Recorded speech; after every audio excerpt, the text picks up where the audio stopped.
Hey everyone, it's been a while. I haven't really been making much outdoorsy content. I haven't really been doing much outdoor stuff. I'll be honest with you. Haven't been messing with my bow, haven't been fishing. I've been looking at a lot of firearm stuff, but I haven't really been doing any firearm stuff. So I don't really have a lot to talk about. But this morning, I just got a phone call at like 7:30 from my buddy who needed me to come help him drag a buck out of the woods. So congratulations, Corey, on your buck. It's pretty awesome. But it lit a fire under my butt. I am the worst hunter when it comes to getting motivated to hunt.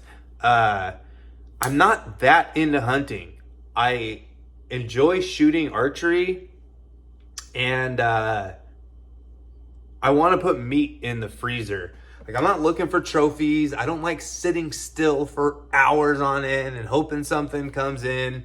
I don't really care for cleaning deer, I'll be honest with you. But now I'm fired up. And the last we left off, I had started putting a new QAD rest on my bow. Now I'm kind of wishing I would have just left it alone, to be honest with you. But however, I was shooting a limb-driven rest. I was shooting the Hamsky Epsilon. Decided to go to the QAD, and of course I'm having problems. So let's go take a look. Right now, these are the paper tears I'm getting. Not good, right? It looks like knock right, knock high. And I've made some adjustments to the rest, and it really hasn't made much of a difference on... Hold on one second. Where'd it go? I don't know where it went. Sorry, my dog wants me to throw the ball. Anyways, it hasn't really made much of a difference in the tear that I'm getting, which means a couple of things. Could mean a couple of things. It could mean I need to do some adjustments on my cams, which I don't really feel like dealing with.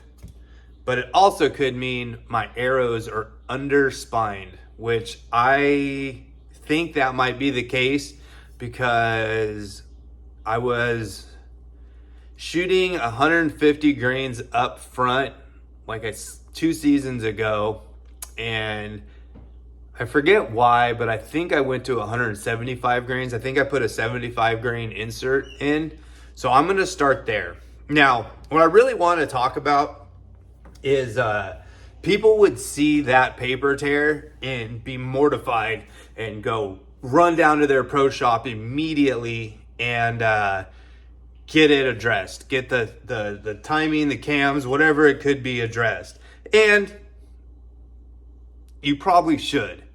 However, it's not the end of the world. And let me explain why. And Levi Morgan actually has done a couple of videos about this where he got bows, put them way out of whack, and showed that you can get it to hit the same spot every time. I want to say he even competed with that bow to kind of prove a point. If your point of impact is... where I hunt, I'm not shooting 100-yard bombs at a trophy doll sheep that I paid $5,000 to go shoot, right? I hunt down the street from my house. I can ride my skateboard to my blind. All my shots I've ever taken at a deer from this blind have been within 30 yards. I think 27 yards was the longest shot I've taken. And your bow can be way out of whack and still hit that 20-yard shot. However, I'm not saying shoot your bow out of whack, because one thing that does happen, and this is a lesson I learned from, I forget where I learned this. Anyways, when your arrow's trying to recover and it hits a target and it's not flying straight, it's gonna have this motion, right? And it's not gonna pierce through the target smooth. It's gonna, if it hits crooked like this, it may hit everywhere you want it to hit. But if it's hitting crooked, it's not going to zip through like it should. So what I'm going to do is I'm going to first check and see what weights I have in this and kind of mess with the weight. I might turn the bow down a little bit and see if I can't get that tear to clean up. I'm going to get the tear better than it is. I'll tell you that right now. But I'm not super concerned with having an ugly tear.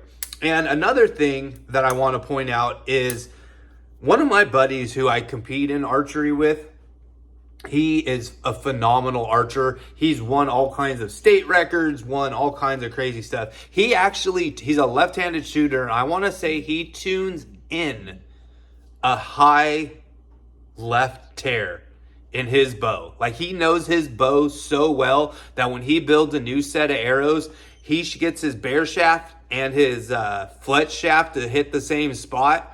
And in order to do that, he has to have a high left tear. And he competes in like, I don't even know what it's called. FIDA, I guess, where you shoot like 90 yards. I think they're 90 yards. It's far. I think it's like 90, 60, and 40, maybe. I'm not sure. It's out to distance, right? It's not just shooting 20-yard Vegas face. And that's another thing.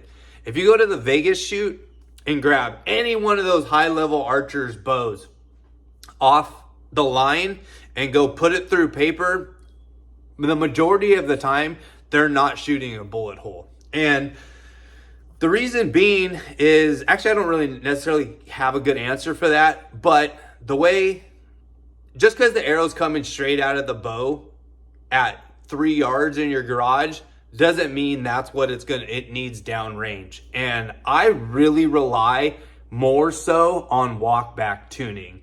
So I'll shoot through paper to make sure it's not horrific tear. That I consider is pretty bad. So I'll clean that up some.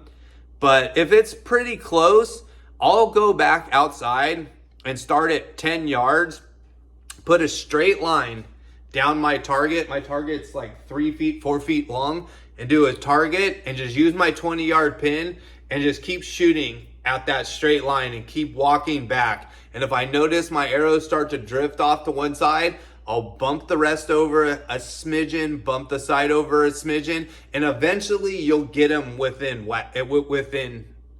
hitting each other. You know what I mean? Hitting that line. And it works the best for me. It's the quickest. I've had bows that have shot money bullet holes and they don't work out the distance. I end up having to make a few tweaks, and then I come back inside and I put it through paper and it's pretty ugly. Or not pretty ugly, but not the bullet hole that it started off to being. So don't obsess over shooting a bullet hole. In my opinion, I think it's not the end all be all. You can get your bow to shoot really well without having to shoot bullet holes through paper. So that's what I'm doing for the day. We had a nasty storm come through last night. In fact, when I got the phone call this morning from my buddy, the panic in his voice, I thought was because something horrific happened. He lives down the street from me. So I thought in an older home. So I thought something happened to his house and his family. Turns out he had shot a buck and his adrenaline was off the charts and he was all freaked out. So I went and helped him pull that thing out of the woods. We did have a couple tornadoes touch down, knocked over some power lines, ripped some people's roofs off. So I pray for everybody who's going through that right now. Our community is great. So everyone will get together and we will help everybody out. I'm going to work on all of our baseball games got canceled for the weekend. So I'm going to work on my bow. I'm going to put some, I just checked my game cam and made sure my blind was still up. So I'm going to get this bow shooting decent today, get it shooting well, and probably go hunt maybe tomorrow morning, or maybe even this evening. But wish me luck. See if we can't get this cleaned up. I think it's an under spine issue, not so much a cam issue. This bow was super dialed when I hung it up last year. Doesn't mean it stayed dialed, but it was super dialed. So I'm gonna play around in the garage today. All right, so after a few hours of messing around, this was my last paper tear right there. Now, still not great. It's not a bullet hole. It's not what everyone chases. However, I've been walk back tuning. I can see my arrow in flight and see that it's trying to recover. I can see it does a, little corkscrew, especially with lighted nocks. Anyways, so I've been walking back and forth between 10 yards and 30 yards, bumping the rest around, getting to where it's hitting where I want it to. And this was my last group at 30. So that I can live with. And obviously it's off the center blue line. That's just masking tape. You can see my grid I set up when tuning. So I just do that so I can get a vertical line and then just pick one horizontal line. Anyways, I just kept bumping it back and forth, doing a couple clicks. That right there just can be cleaned up with the sight, but that group is exactly what I was looking for. And yeah, I'm comfortable with that. Like I said, every deer I've shot since living in Texas out of my pop-up line has been within 30 yards. I think 27 yards was the furthest shot I've had to take. I'm not suggesting if you can't clean it up, go to a bow shop if you don't feel comfortable doing the tuning yourself. But for what I'm doing, this is fine. It flies good. They're hitting their mark. They're not doing anything weird in flight. I'm going to leave it. Maybe I'll go sit in the morning. My buddy just sent me a picture of a doe he just shot. So now I'm all fired up and wanting to get out there. I haven't shot my bow in a while, so I'm not really shooting the best right now. I'll tell you that much. It took me a little while to get these groups together, but we got it.